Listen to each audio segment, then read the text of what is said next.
بسم اللہ الرحمن الرحیم۔ السلام علیکم ناظرین محکمہ موسمیات نے اگلے 5 روز بارشوں کی پیشن گوئی کر دی ہے۔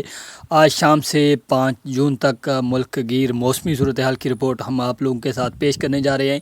اگر ہم بلوچستان کی بات کریں تو بلوچستان کے شمالی اور شمال مشرقی حصے میں جو ہے آندھی چلنے اور گرج چمک کے ساتھ موسلا دھار بارش کی پیشن گوئی کی گئی ہے۔ وقفے سے سندھ میں سندھ میں وقفے سے جو ہے بارش کا امکان ہے اس دوران۔ لیکن پنجاب کی اگر ہم بات کریں تو پنجاب میں پوٹوہار ریجن، جہلم، میاں والی، سرگودا، گجرانوالہ، فیصل آباد، حفظ آباد، گجرات، شیخوپورہ، نروال، لاہور، ملتان، بہاولپور، رحیم جارخان اور ان کے ساتھ ملحقہ علاقوں میں جو ہے گرج چمک کے ساتھ موسلا دھار بارش کی پیشن گوئی کی گئی ہے۔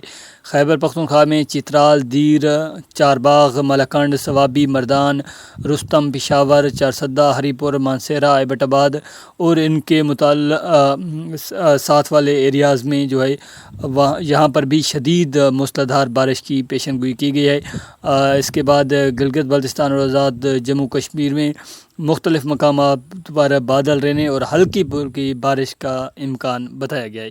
ناظرین، یہ تھی موسم کے حوالے سے اہم ترین اپڈیٹ۔ ملتے ہیں اگلی ویڈیو میں، تب تک کے لیے